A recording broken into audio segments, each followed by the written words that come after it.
point, I had hoped that Hank Linderman was going to join us.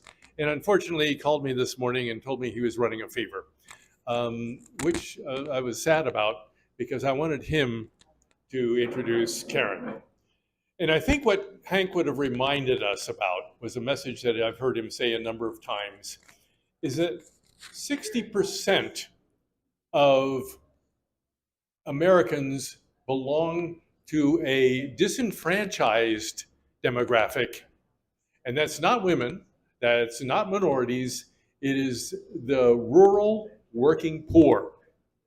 60% of Americans are among the rural working poor. And only 2% of people in office are from the rural working poor. They are being exceedingly underrepresented.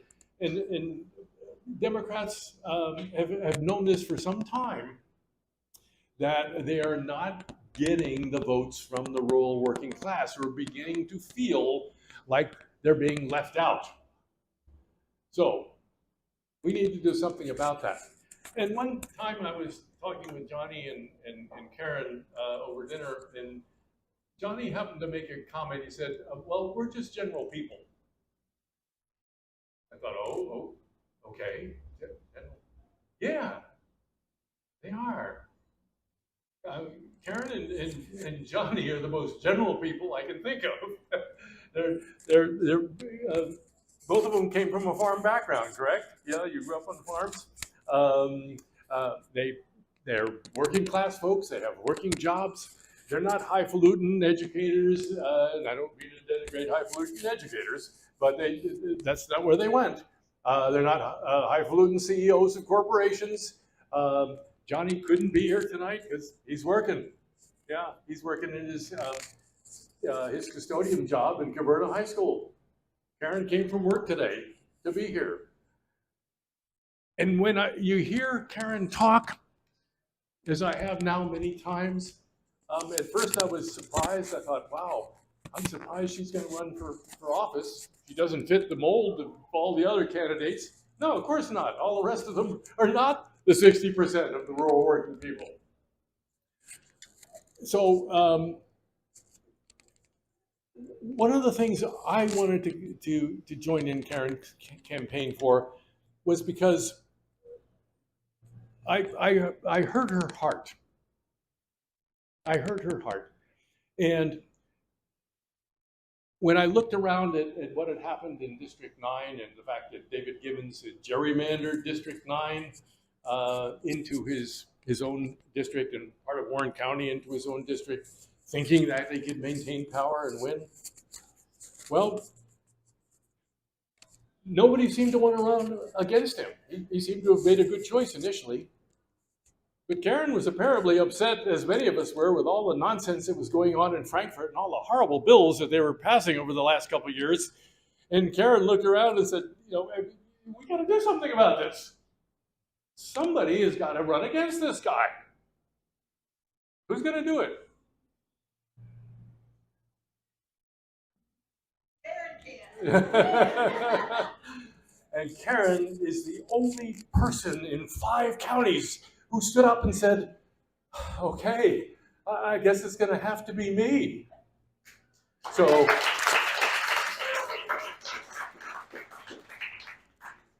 and I've watched her grow over this campaign.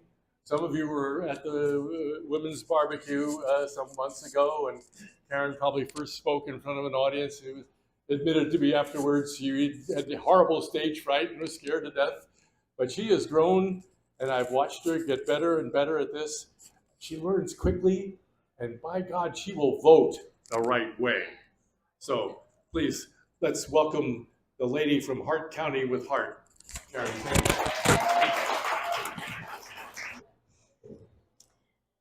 Okay, so I still got to use my teleprompter. Sorry about that. Well, I thank you all for being here tonight. It's wonderful to see you all again. I've got to meet most of you, got to make a few new friends tonight. I just want to reiterate a little bit more on what he said. My husband, I'm not sure you mentioned that, but he is also running for state representative in District 24. So we're just tired.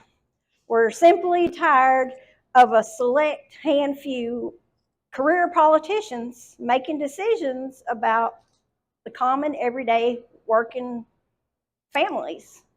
And they just continue to make it harder on everyone.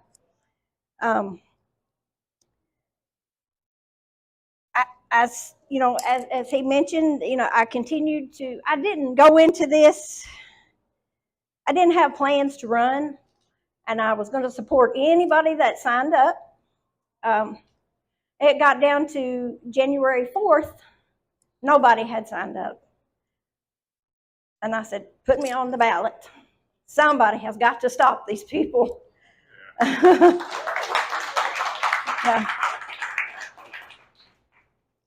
I can guarantee you won't find any of those that ever worked a third shift. You won't find many that ever worked outside in the blistering heat or the freezing cold.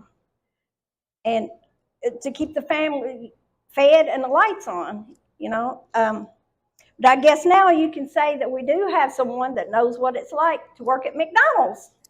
Go Kamala! And I want to say how proud I am to be on the ballot, to fight for you all, and with the rest of these wonderful people who stood up. We weren't weird. We stood up and we done something.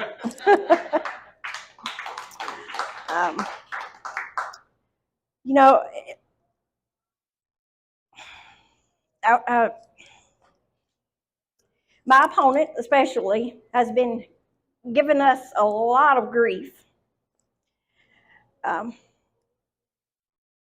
You've all heard this, but I'm just caring enough about you, about me, about our future generations to stand up and stop my opponent, David Givens, and his cronies that continue to break everything that's good about our state.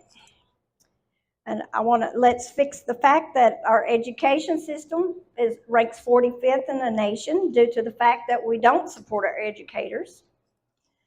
And definitely vote no on Amendment 2. Let's fix the fact that most of us can't afford a decent health coverage, if we can afford it at all. And a lot of us are having to work 2 and 3 jobs just to be able to get by, to survive, to afford rent and groceries. And now they're trying to cut SNAP benefits on a lot of these working families. As manager, I had to sign many papers on people who were working and still had to receive SNAP benefits because they just couldn't get by.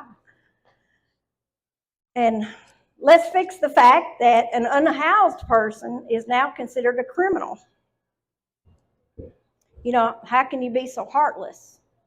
How can you sit up there in Frankfurt and just say, "Oh, now you're a criminal, you're homeless, you're a criminal, can't be living in your car"?